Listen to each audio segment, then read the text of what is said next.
Hello peoples of the internet, this is your host Lobsterman, and today we'll be reviewing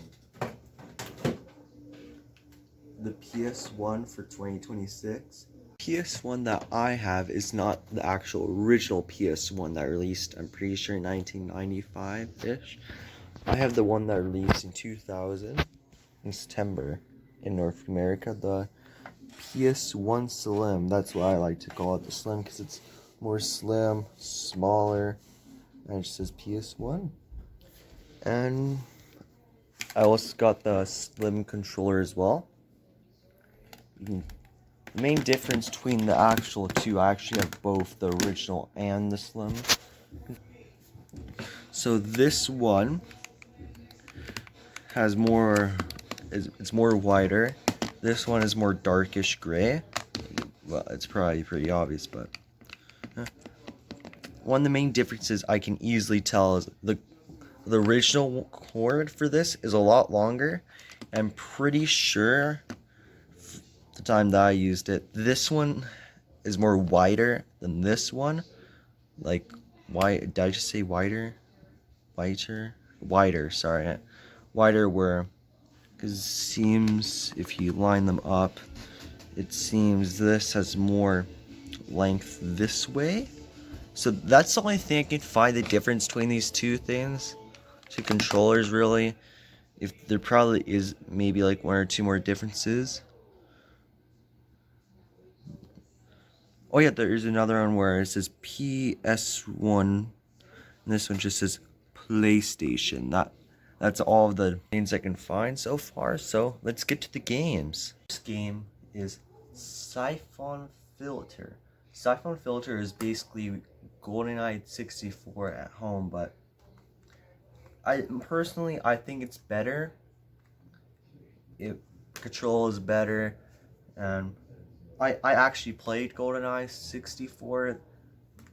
And another thing is I don't got nostalgia for any of these games, so this is off my personal opinion. So the time I played, Siphon Filter is way better.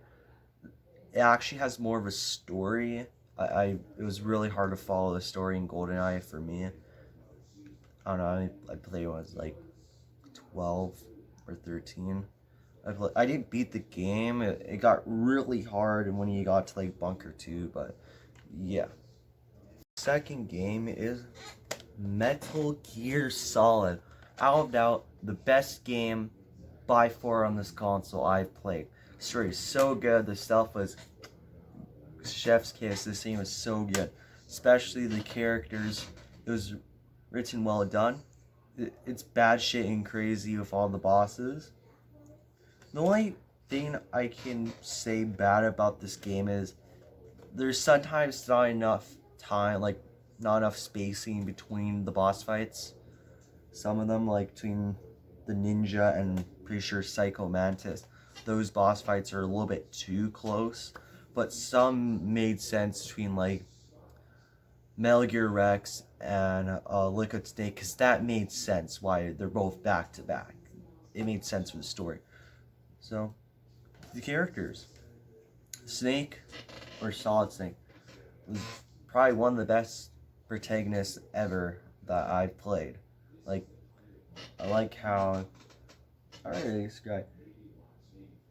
It's weird to describe, but there's charm about him. Like, he has a lot of character to him. Sometimes he gets used blind, but he has a pretty good arc in this story where he starts out being pretty cold to Meryl and what's the scientist's name?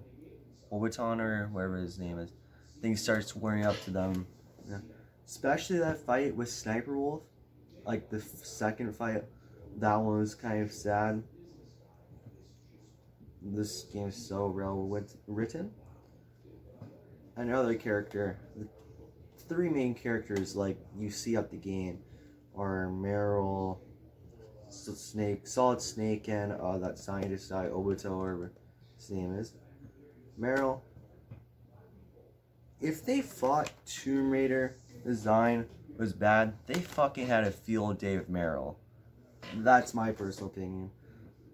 Because I remember the whole thing. I wasn't, of course, I wasn't around for this, but they did not like Lara Croft's design. I don't know if they really liked Meryl's design in this game. So yeah, now off to game 3. Third game is Tomb Raider: The Last Revelation. This is the only Tomb Raider game I have, and I haven't beaten it yet. I probably put a solid like 40 to an hour to this game, and pretty damn good. The only gripe I got about this game is just the controls can sometimes be annoying. Yeah, that's the only thing I can say really bad about this game so far I've played.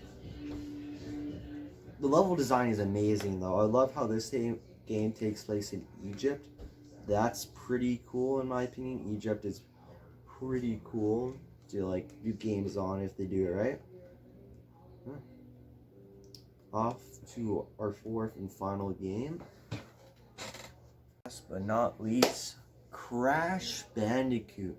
Nah, I haven't beaten this game yet, but it's been pretty joy to like put the game in. You don't have to really think about really. There's just a joy about this game. Like there's something about it where it's pretty cool to jump in for like, I don't know, 30 minutes, play some of the levels.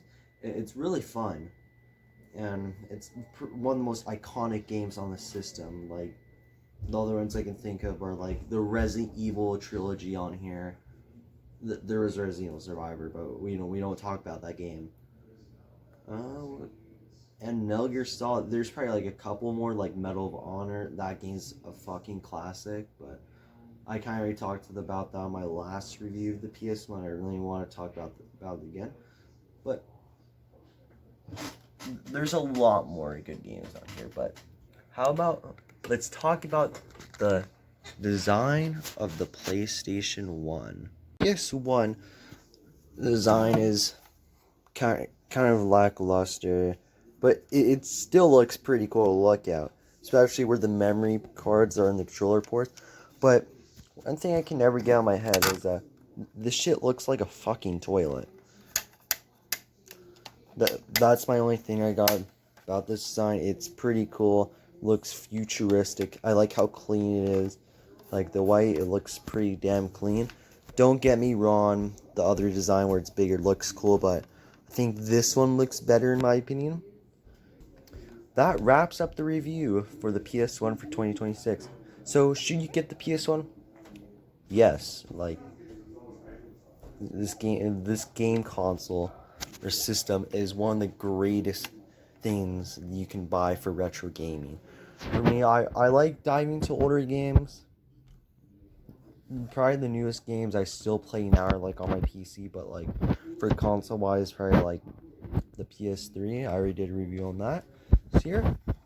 So yeah, go get yourself a PS1 before these things get too expensive.